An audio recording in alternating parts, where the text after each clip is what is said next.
In today's talk, I'm going to answer for you the question of what you're supposed to be doing. What should you be doing? What should you do? What are you supposed to do? We're going to answer that today. So if you've been wondering, then this is good news. We'll be able to clear that all up and send you on your way. Now, of course, I'm just kidding. And the reason why I'm kidding is actually very important. It is crucially important.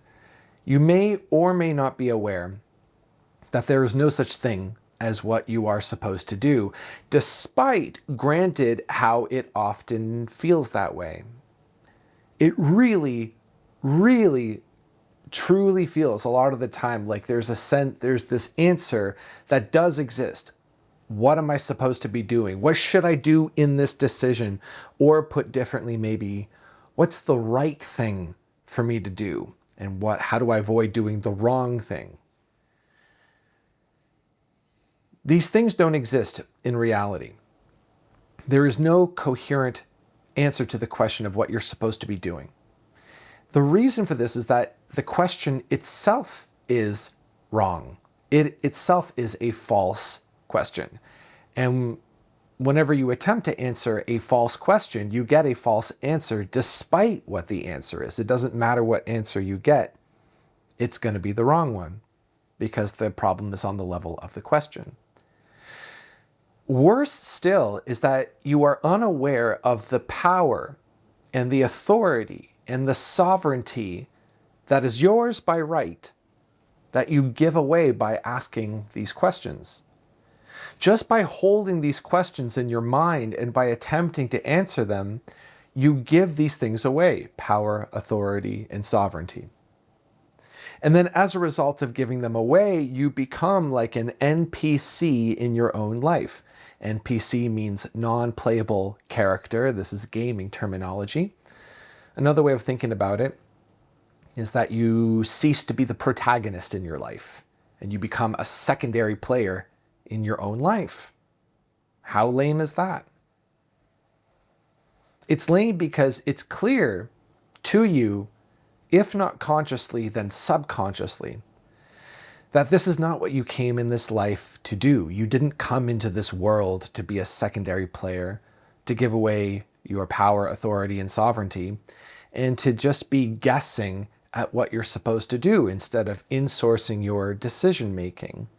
And that's why a deep part of you rejects this. And furthermore, I dare say that if you are unfortunate enough to answer the question of what I'm supposed to do, and you come up with some answer, oh, I should do this, I should go here, I should move to this country, I should meditate, whatever, even if it's a good thing, such as eating well and meditating and these kinds of things that are just kind of arguably good for you, good for your health, your personality will reject doing these things. You will have self-control issues, you will have self-sabotage issues because these directives are not coming from you. They're not coming from your inborn sovereignty. They're coming from a directive that you are projecting out there. And it could be something that you think a parent wants you to do, or a teacher or authority, or something that you think God, your religious God or non-religious God, wants you to do, so you're trying to do right by them. Maybe by speakers or thinkers or philosophers, living or dead, that you admire, and you're trying to live by their standards or do what they say you should do. And even if you just have expectations of yourself and you're trying to meet those expectations, that still doesn't get you out of this trap because you are trying to appease yourself as if you were some angry, judgmental God, and there's still a sense of trying to win over your own approval, and you're still giving your power away in this case. You're still giving your sovereignty away because you are not choosing based on your own power. And so what does that mean to choose from your own power? Well, we're going to get into that presently. Over the course of this discussion, my intention is to guide you out of this powerless state into a sovereign, empowered state. So if you're resonating with what we're saying, then stick around because this is going to be some fun stuff that we get into.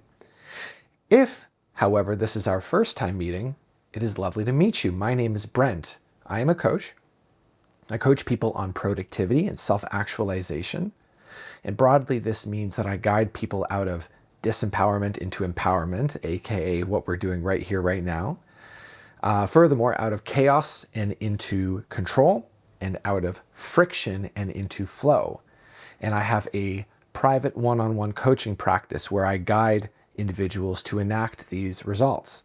If that is of interest to you, then you should definitely check out my coaching practice, which is in a link in the description below. And I will tell you all about it from there, including how to get your first session for free. So definitely check it out if that resonates. While we're on this subject, if you are interested in what we're doing here, and if you benefit from any of this, please hit that like button. It helps. It's very helpful for me. Now, one more thing before we get into the actual thing, which is that I need, if you are going to watch this, I need to trust that you are of stable and sound mind, because this talk is going to speak to a very ground level, structural level of how you go about making sense of life itself. This is very, very deep. We're going to touch on a very deep aspect of your mind. And as a result, if you are, say, in struggle with your behavior, in struggle with your habits, if you have, say, if you're in the throes of a life-threatening addiction or have any ideation, say, whatsoever of harming yourself or harming anybody else or like damaging physical property or like anything like that, come back to this another time when you're feeling better and more stable, because watching this content will actually be counterproductive for you. It'll make things worse. It will not be helpful. And it's no good. And so, and this content isn't going anywhere. So come back when you're ready for it. And so therefore, as I speak to you now, I would like to assume and rest assured that you're stable and grounded and able to take this in. So the problem of asking, what am I supposed to do? There's two problems. One is that you are constantly attempting to ascertain what you're supposed to do, and you are also trying to actually get yourself to do it. So as we were discussing earlier, the first problem is you don't really feel seated in your own life.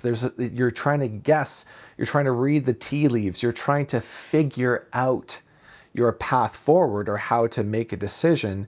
And this is just not something that you can possibly do, because decisions are for you to make on your own authority. It's like, it's something that is done automatically. Like, for example, let's just say you're making a sandwich. How do you figure out what to put on your sandwich? That's a little bit silly, isn't it? You don't figure out what to put on your sandwich. You put on your sandwich what you like. So that's our first hint of the transition that we're going to make in our talk here.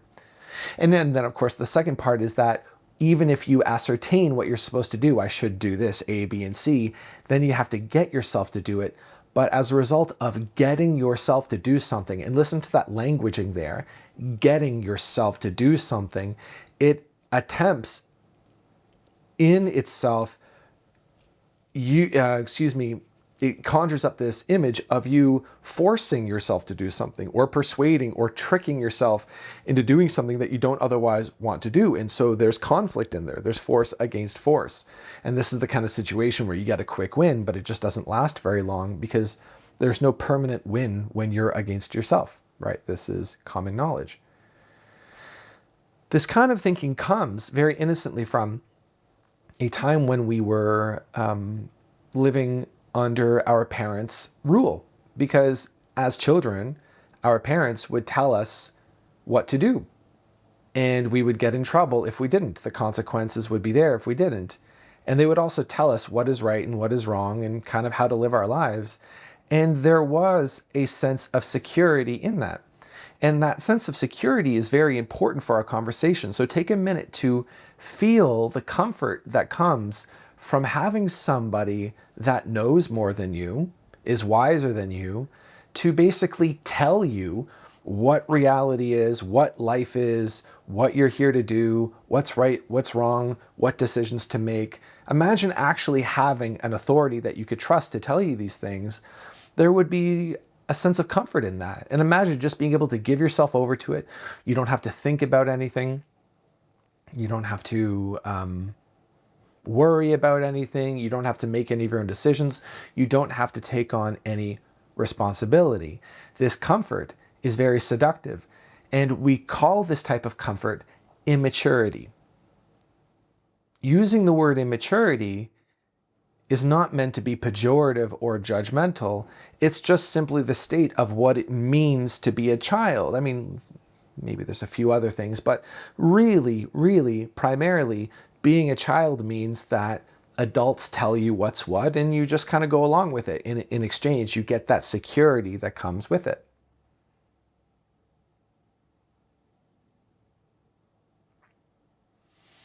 But when we attempt to, so as we move out of our parents' homes and we start to become adults ourselves, that psychology doesn't necessarily change. But instead of having parents or authorities, teachers, etc., priests, nuns, this kind of thing, instead of having them to tell us what to do, we attempt to tell ourselves what to do. We attempt to play the parent for ourselves, and that creates this behavior of attempting to get ourselves to do what we think we're supposed to do. And then from there, pay very close attention to this too, there comes a split between two forms of our own desire, we could say, where on one hand, we go through life with this constant division between what we're supposed to do and what we want to do. And our lives then become this balancing, this constant attempt to balance between what we're supposed to do and what we want to do. And we're always attempting to get ourselves to do what we think we're supposed to do and avoid doing what we want to do. And then from there, even more importantly, we come upon a sense that doing what we want to do actually is a bad idea. As a result of this split between thinking about what we should do and what we want to do, we've come to identify our desire as one and the same with the instant gratification impulse. So in other words, in all of us, there's an instant gratification impulse. There's something in us that wants to eat salty, fatty, sugary foods. It wants to sleep in. It wants to be lazy. It wants to watch porn. It wants to gamble. It wants to be childish and petulant and so on and so forth. So there's an instant gratification that we constantly feel that we're fighting, and we equate that with what we want to do. So I'll give you an example and you'll see what I mean. Let's just say you have a job that you don't really like and you have to get up early on a Monday morning to go to this job. And let's say I was able to talk to you in that moment. And I'd say, what are you doing? And you say, well, I'm going to work. And I ask you, well, so that's what you're doing what you want then. You want to go to work, so you're going to work, right? And you say, well, no, that's not what I want to do. What I want to do is stay home. And then I say, okay, well, that's confusing. Why don't you just stay home then? And you go, well, I would like to do that, but I don't want to lose my day's pay, and I don't want to lose my job, and I don't want, these consequences that come as a result of not going to work. So I'm gonna go to work. And so I say, oh, I see. So you actually, at the end of the day, you actually want to go to work. And you say, no, not really. I want to stay home. And so you'll see, right, because we could go back and forth in a kind of infinite loop this way, that your want, your sense of desire is split in these two different ways. You want to do one thing to get the result, and you want to do another thing because that thing is really nice to do. And so there's a sense of being split in this way and fighting with yourself about what you desire to do. As a result of this conflation between the instant gratification impulse and desire, you don't trust what you desire. Now, your desire is more than your instant gratification impulse. The reason why this is important is because it's actually your sense of desire that is going to help you navigate your way back into empowerment. And so in order to do that, we need you to realize that your sense of desire is more than just instant gratification. Under we could say the umbrella of desire, we also have the things that you're curious about, the things that you're interested in, your creative impulses, the things you feel compelled to create, the stuff you're here to do. Also under the umbrella of desire is the desire for honesty and the desire for truth. So notice how, like, if there's ever a part of you that's dishonest, that is lying or pretending or being pretentious in some way, there's always an aspect of you that is attempting to be honest. It's always trying to escape. The honesty is always trying to escape your mouth, and you have to keep fighting it back in. So that's a different form of desire. And I'm telling you this again because I want to reframe for you desire as something that actually is very life-affirming, growth-inducing, and something, and there's actually deep wisdom that is found within your desire. This is going to be our key to making the transition from disempowerment to empowerment.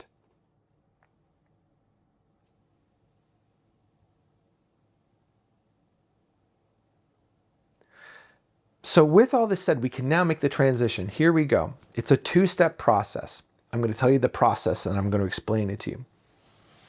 The first step is to accept that you live in a world of choices and consequences. And then the second step is to do whatever you want.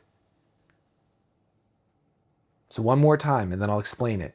Accept that you live in a world of choices and consequences, and then do whatever you want. In immaturity, we do not accept that we live in a world of choices and consequences. Now, anybody and their mom, of course, is aware that we live in a world of choices and consequences. But just because we're able to say that and pay lip service to it, yeah, I know, choices lead to consequences, etc., there is, in fact, a deep resentment and a deep denial in us about the fact that we live in choices and consequences universe. So the resentment is something like this. So returning to our example about you going to work, you go to work, but really you don't go to work as an expression of your power and sovereignty and choice. You go to work pretty much because you feel like you have to. And as a result, you feel resentful. You feel resentful that you're going to work. You go to work, but not entirely willingly. You go to work in such a way that you're kind of dragging yourself there. It's consensual, but it's non-consensually consensual. Or to take a different example, if you're going to the gym, like there's people who for several years, if not their whole lives, they drag themselves to the gym. They make themselves go to the gym. And as a result, they never really quite enjoy themselves. They never really quite want to go there. They can never leave quickly enough. Like as soon as they can get out of there, they get out of there. And there's just a sense of like a total lack of flow around it. It's complete friction going to the gym.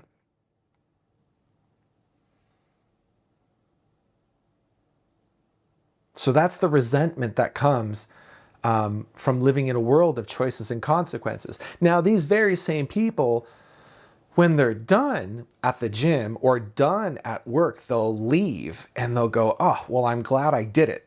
And that will often be their motivation for doing it the next day. They'll say, I'll just do it because I will be glad that I did it. I'll be happy with myself that I got it done. That too is an aspect of resentment around living in choices and consequences.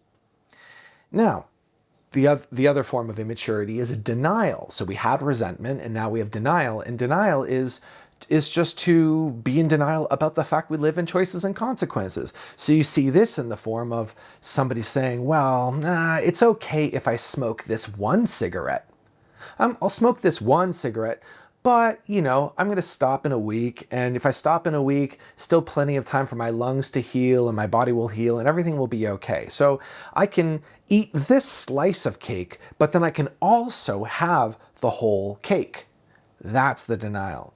So denial, in other words, is any way in which we justify or make okay this thing that we're going to do that is clearly not in our best interest. How do we talk ourselves into doing something? How do we make something okay to do?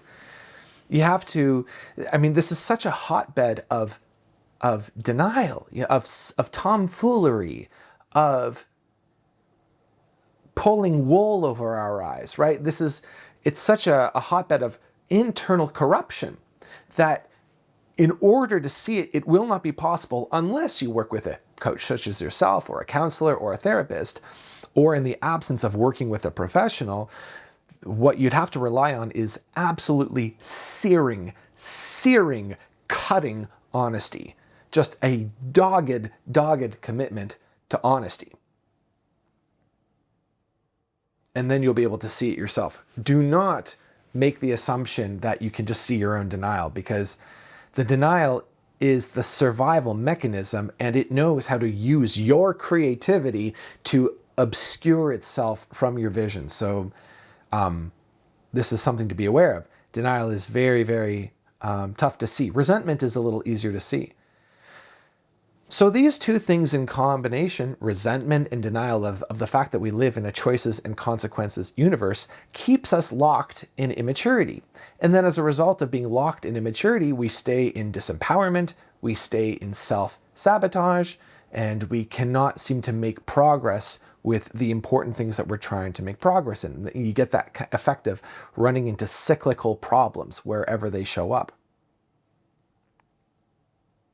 Immaturity, finally, is doing what mommy and daddy say, but getting away with whatever you can. So you'll remember that you were told that you can't have cookies. Maybe the cookies were taken from you when you were a child. And but you also knew that when they weren't looking, you could have some and get away with it. So the game of immaturity could be summarized in what you get away with. What can you get away with? That's how immaturity operates. And this is the game that we must give up. This is the token of admission. This is what is required to be sacrificed if it is our desire to move out of immaturity and into maturity. And you might think, well, why, this kind of sounds shitty. Like, what would be appealing about moving into maturity? And the big selling quality is that by moving into maturity, you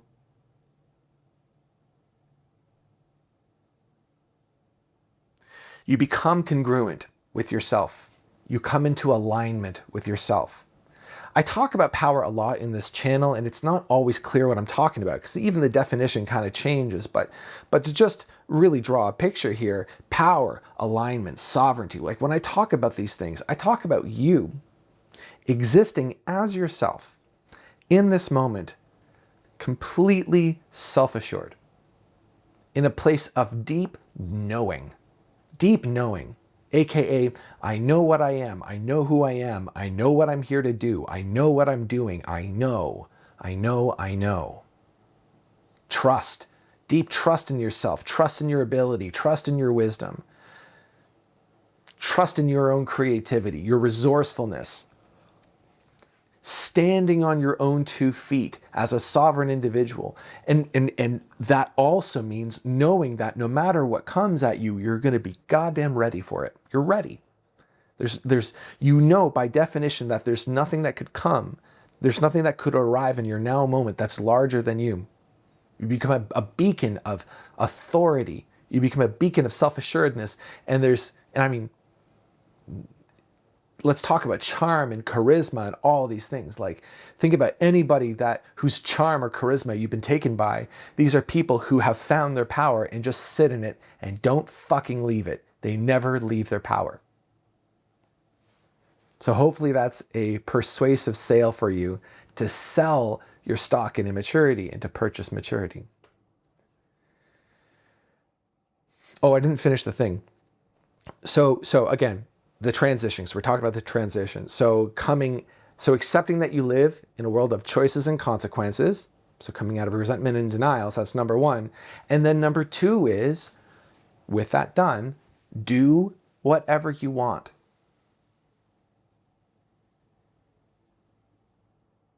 Do whatever you want. You want to eat cookies? Eat cookies. Just eat cookies, but not from a place of denial or resentment. If you're going to go to work, go to work. Just don't pollute your inner atmosphere with resentment. How do you do that? Choose to go to work. And you say, well, I don't want to go to work. I don't want to. I have to. It's like, no, you don't have to do anything that you don't want to do. Everything I've said up until this moment right now is just a way for me to finally tell you to your face, you don't have to do anything that you don't want to do.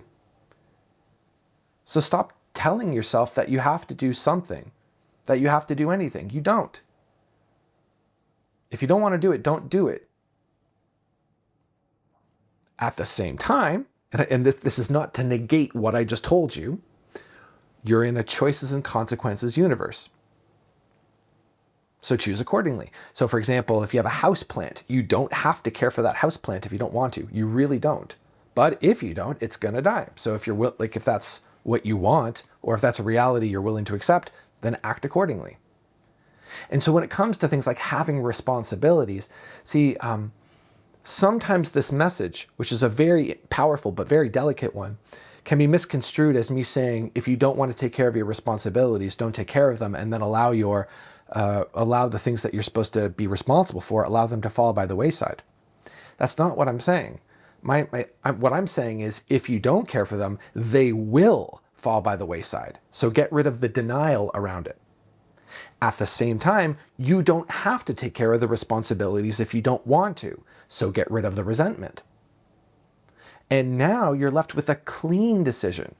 Take care of any responsibilities that you want. Act from there. And if you still feel a little bit of friction around this, like, oh yeah, but I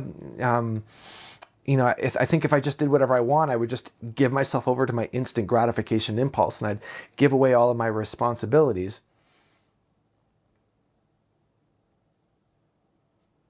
What it signals is that you believe you have to be told what to do. You believe that you won't do anything good unless you're told to do it. The reason why I gave these caveats at the beginning is because it is possible that if we make this transition from disempowerment to empowerment, sometimes there is this reverberation kind of moment where you peel off the seal and suddenly an individual just eats a whole bunch of cookies. They just go hog wild before rebalancing in this new territory of self-sovereignty. Don't take care of your responsibilities because you feel like you have to. Take care of the responsibilities that you choose to take care of.